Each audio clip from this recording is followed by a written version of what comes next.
অনেকেই অনুযোগ করছেন যে আপনি এত ভালো ভিডিও করেন কিন্তু আপনার মোবাইল নাম্বার আপনার চ্যানেলে দেননি কেন, বা ভিডিও করার সময় মোবাইল নাম্বার বলেন না কেন, বা মোবাইল নাম্বার দেখান না কেন, যাতে আমরা কন্ট্যাক্ট করতে পারি।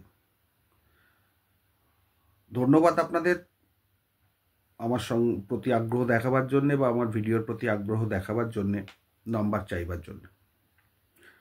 দেখুন, আমাদের কিছু রেস্ট্রিকশান আছে, কিছু বার আছে, সেই জন্য ডাইরেক্ট নাম্বার আমরা ইউটিউব চ্যানেলের মাধ্যমে দিতে পারি না, ডাইরেক্টলি, ওপেনলি এবং পাবলিকলি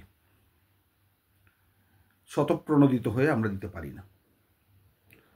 এটা আমাদের কিছুটা রেস্ট্রিকশান আছে, আমাদের প্রফেশনের, বারের, ইত্যাদি ইত্যাদি।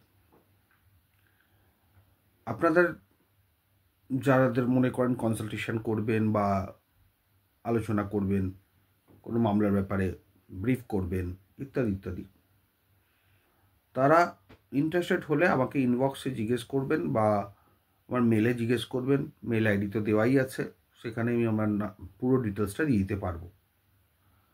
এই ডিটেলস অনেকেই পেয়েছেন, যারা যারা চেয়েছেন, যারা যারা কনফারেন্সে আসেন বা মামলা সংক্রান্ত ফাইল দেন বা মামলা করেন, অনেকেই আসেন। সুতরাং তারাও জিজ্ঞেস করছিলেন যে আপনি কেন ডাইরেক্টলি দেন না আপনার ইউটিউব চ্যানেলে বা বলার সময়।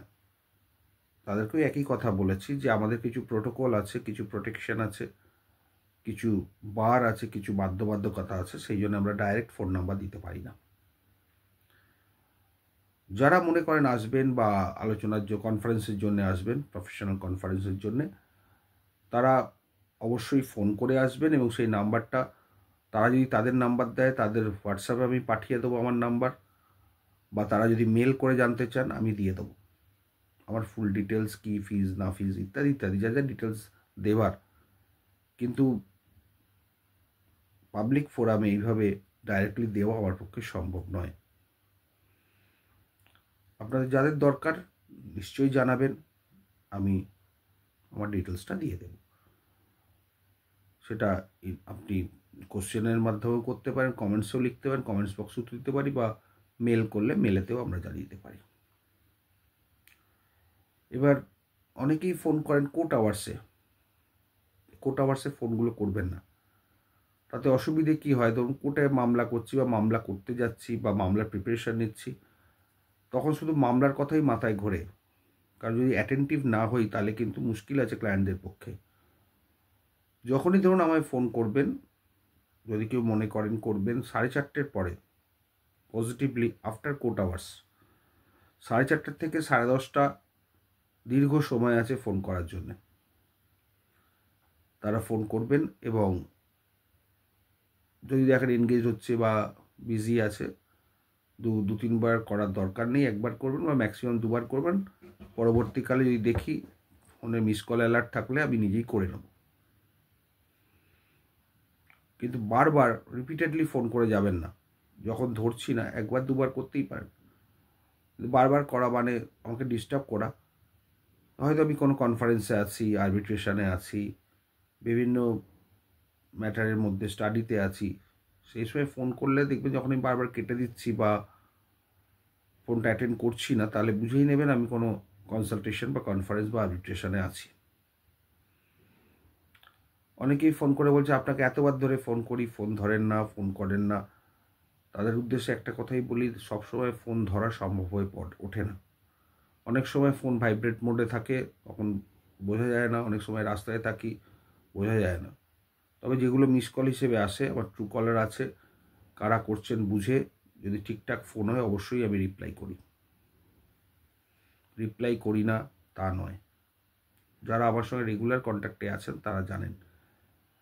এবং আমার দুটো নিয়ম, একটা হচ্ছে যেদিন কনফারেন্স ফিক্সড হবে সেদিন তো আপনি সকালে আমায় ফোন করবেন, এবং অবশ্যই বাড়ি থেকে বেরোবার আগে অবশ্যই আর একবার কল করে নেবেন সেকেন্ড টাইম। তার কারণ হচ্ছে কিছু ইমার্জেন্সি কাজ চলে আসে, কিছু আর্জেন্ট কাজ চলে আসে, যেটা সঙ্গে সঙ্গে আমায় যেতে হয় বা করতে হয়। সেক্ষেত্রে কনফারেন্সটা আমি বাতিলও করতে পারি,